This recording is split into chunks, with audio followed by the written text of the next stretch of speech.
And welcome back to the Livingston Parish News Weekly Show, a podcast brought to you by the Livingston Parish News. My name is McHugh David, publisher and editor of the news, and this is Around Livingston, where I sit down with this gentleman, who I'm going to let introduce himself in just a second, and we talk about what's going on around Livingston. We've got two shows this week.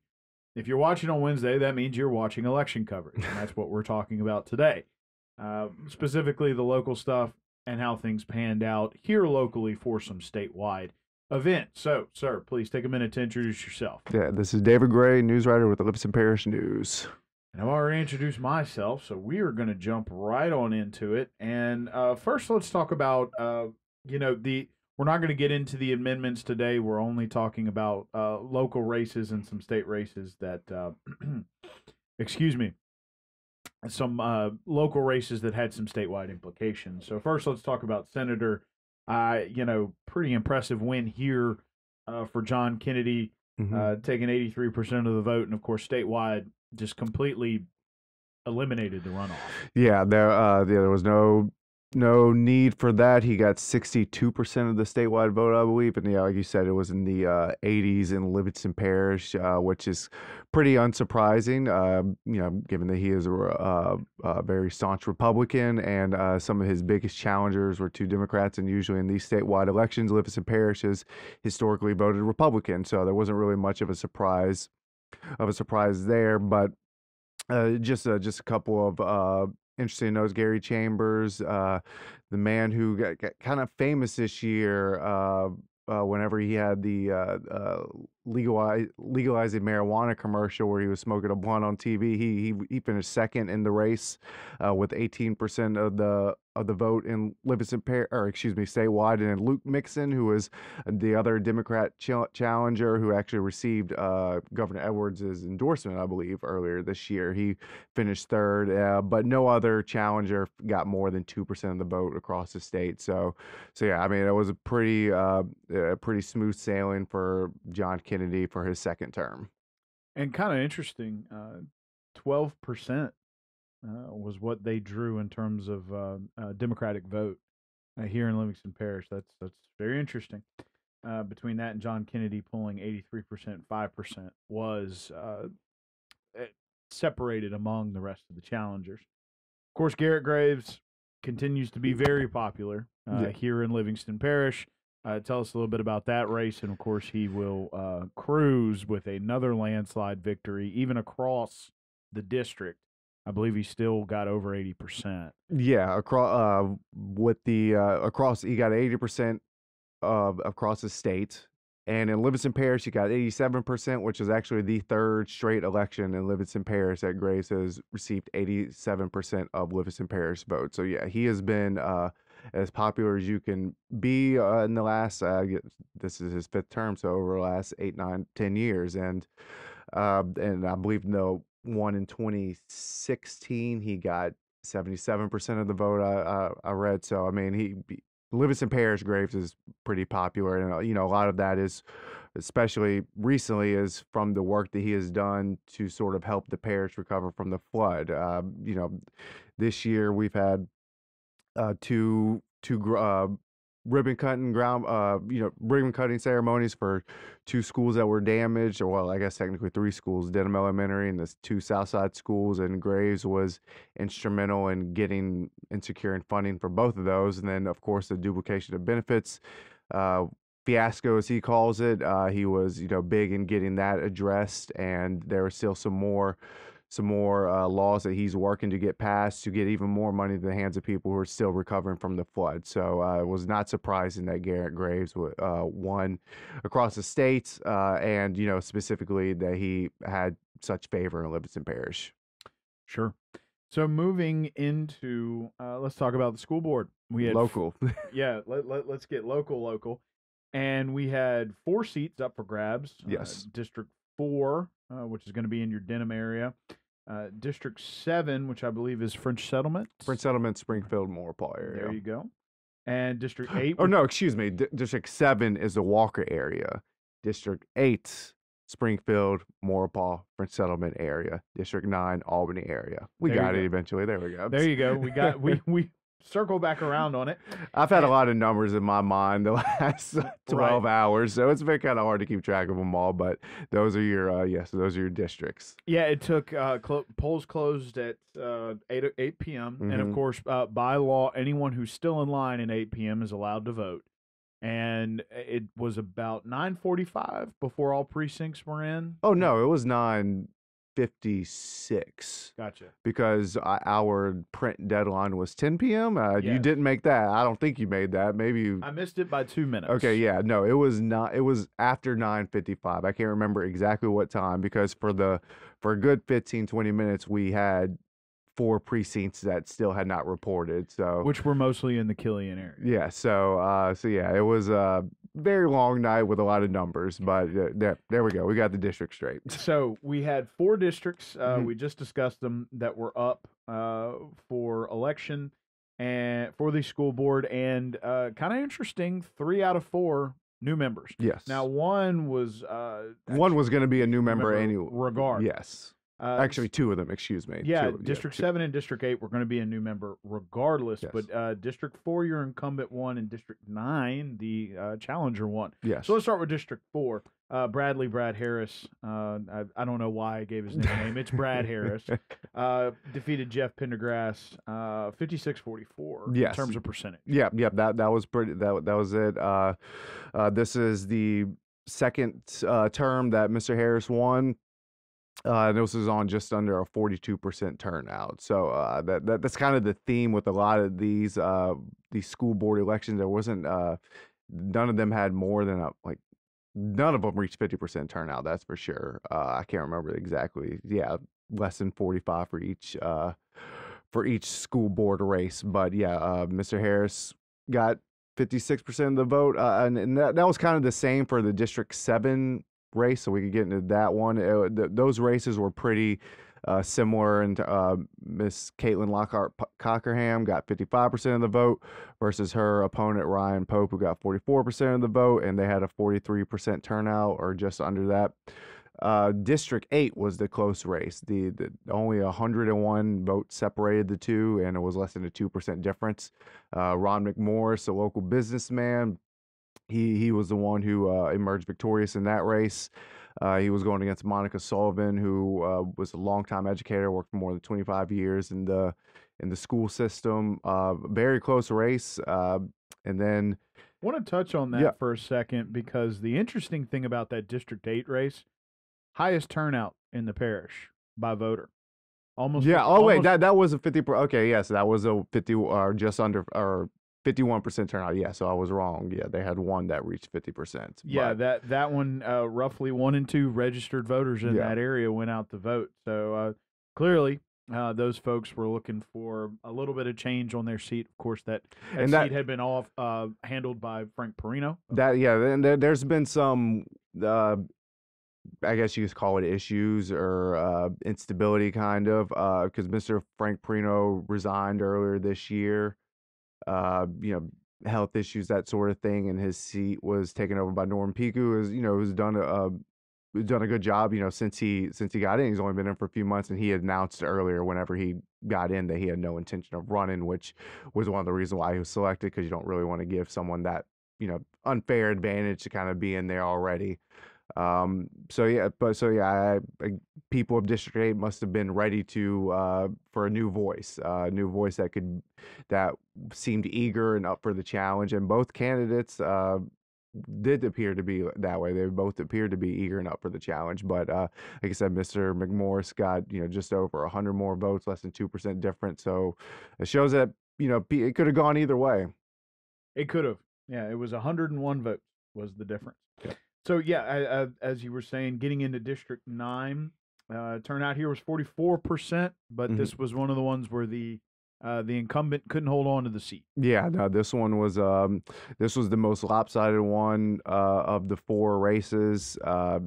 Mr. Steve Link, another longtime educator in Livingston Parish, he got 73% of the vote, just over 3,100 votes. And Dr. Devin Gregoire, who won the seat, who started serving in 2019, he got just over 1,100 votes. So there will be a new District 9 voice. And kind of going into what the school board sees now. I mean, uh, you will have now 4 new faces on the Livingston Parish School Board.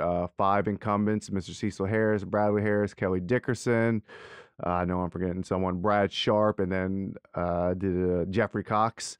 And then you will have the three new voices or faces that won election this time around: Ron McMorris, Caitlin Lockhart Cockerham, and Steve Link. And then Jeff Friesel ran unopposed in District 3, which is the Jam Benton seat, another one of the Denham Springs seats. So he won just by running unopposed. So you see you'll see some difference next year on the school board. We'll see how it plays out. Sure. It's going to be interesting to see. Not quite the turnover that the parish council had around 2016, but definitely some turnover. Yeah. Nonetheless. Let's get in the town of Killian, which had both a mayor race and a board of aldermen race. 2 aldermen to be selected with a mayoral race that was kind of interesting. You and I talked about that, and actually, very clearly brought people out to the polls. Yeah, almost 62%. Yeah, they had. I think that was the biggest turnout for any one race, was the mayor's race in Killian. Mr. Ronnie Sharp, who was a longtime Livingston Parish council member, represented the Killian area in District 8 for 16 years, from 1999 to 2015, I believe. And he got the 61% of the vote, while Kenny Bahi, who was the interim mayor, he was appointed interim mayor in March, he got the remaining 39% of the vote. And that was just one. Earlier this year I did a story, or last week did a story on the two candidates and what they wanted. And Mr. Sharp said that, and he believed that his relationships, being a longtime councilman, those would pay dividends for him if he were elected mayor of Killian, just to have those relationships to fall back on. Mr. Bahi, he had actually helped secure the second biggest grant in the town's history, and he believed that kind of was his reason that you should vote for him. But apparently the people wanted to go with Mr. Sharp. So Mr. Ronnie Sharp was 61%, or 348 votes out of 574. Now for the alderman, you had 2 very clear winners here. Yes. And a lady. Yeah, Miss Kimberly Gale. She had been serving as an interim alderwoman since March as well. And then Mr. Brent Ballard, who was able to get 23% of those votes, and he's a newcomer to the political field. Yeah, and it's always interesting to look at some of these local races, because, as you can see, people went out to vote for mayor, but some of them made no selection on their alderman. Yeah, that's always interesting to me. I could understand it when I saw it. I would have assumed that there would have been the same percentage turnout. You are not required to press certain buttons. You just hit submit. Yeah. So, that's why a lot of times you'll see bigger turnout for, say, a Senate race or a congressional race, but lower turnout for, say, amendments, because people don't read them, they don't know them. They're like, well, I'm not going to vote on something I don't know. So I always found that interesting. 13% less on the turnout for aldermen. So very, very interesting there. Let's move over to French Settlement. This was interesting because there was the top vote getter had a bit of controversy when he was I believe he was an interim alderman member, Mr. Jeremy Idell. But it was determined that he did in fact live inside the city limits of French Settlement. And so moving forward, he gathered plenty of votes, and of course, Mr. Sean Kluwat.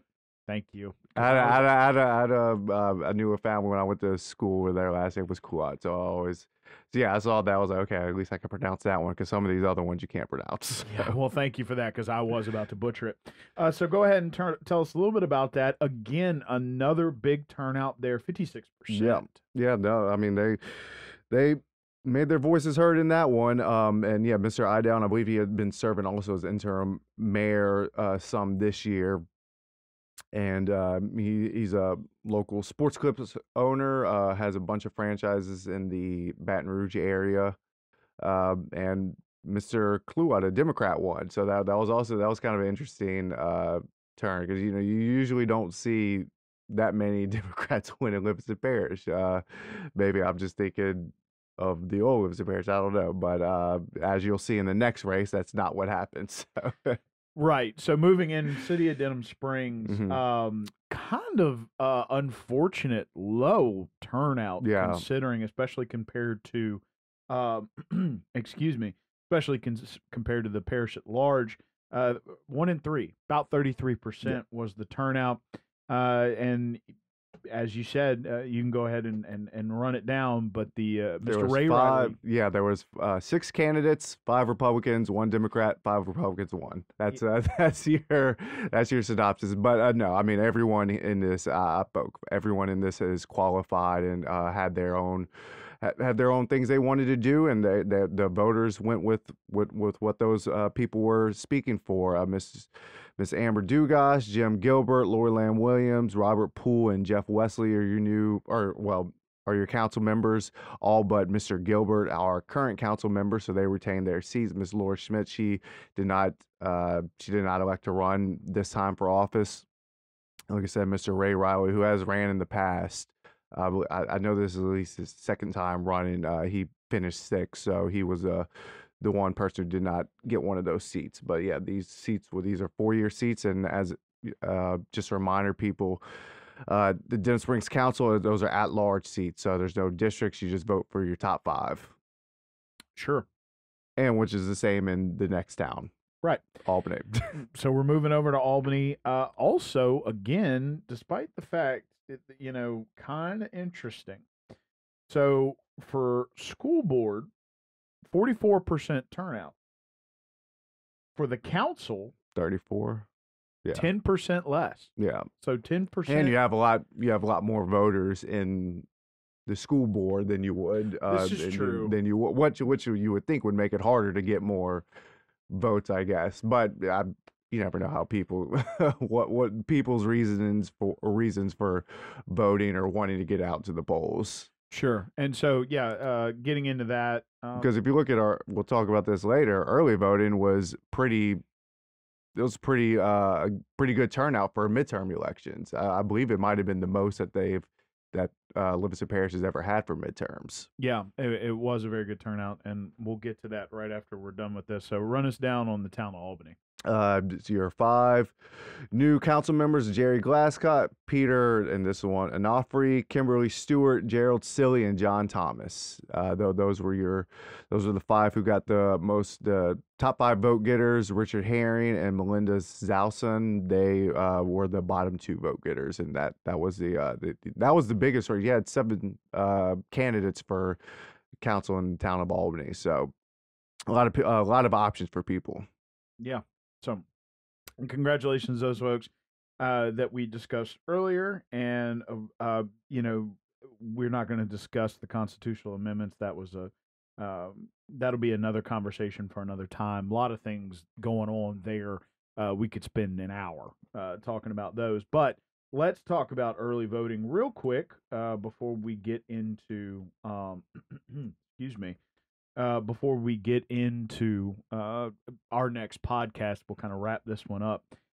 Tell us about what Registrar of Voters Jared Andrews saw, because 10,667 early voters. Yeah, that's insane. Yeah, for a midterm election. Just over 12% turnout, because there's 86-ish thousand registered voters in Livingston Parish, and there's a couple reasons for that. Probably the biggest one is, or two biggest reasons. One, they moved their office. We did a story on that earlier. They're now more in the heart of government operations on Government Boulevard in the town of Livingston, just off of the interstate. So it's a little bit more visibility than their former place. And during the last midterm elections, they did not have the Denham Springs polling station, the Denham Springs Walker branch. So that was one of the things that Mr. Andrews pointed to. So this is their first time where they've had two up and running early voting sites. So that's kind of that's kind of the reason why he pointed to why there was a bigger turnout this year.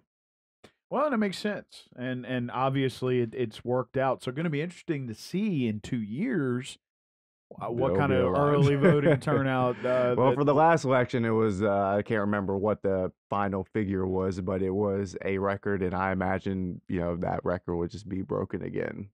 Right, right. So, all right. Well, thank you, sir. We appreciate your coverage last night. If you're looking for these results, we do have a tabular format coming out in Thursday's paper, and of course, we've already posted the tabular format online on our website, www.livingstonparishnews.com. So I'm going to let this gentleman introduce himself before we take a quick break and come back to do what's going on other than the election here in Livingston Parish. So go ahead, sir. David Gray, news writer with Livingston Parish News. And just in case you were curious, early voting for the 2020 election in Livingston Parish was 30,875 votes. So yeah, the midterms were a good bit behind that. So. Right. Well, and it very interesting to see because let's see, that would have been November 3rd. If you look at the total turnout, I remember it was something. Oh, the total turnout for that election. Yeah, Oh gosh, I had 75%. Okay, yeah, it was also a record. 3 and 4 voters. So that's what presidential elections will do. Yep, they will bring them out. So thank you again, sir. We appreciate again your coverage, and we appreciate you all out there for joining us for the Livingston Parish News Weekly Show. This is Around Livingston, the 2022 election edition. Please remember the news is on Facebook, Twitter, LinkedIn, Instagram, and YouTube. We are once a week in print on Thursdays at $7 a month to get that in your mailbox. We're also online, www.livingstonparishnews.com. One last time, we appreciate you joining us, and we'll see you next time.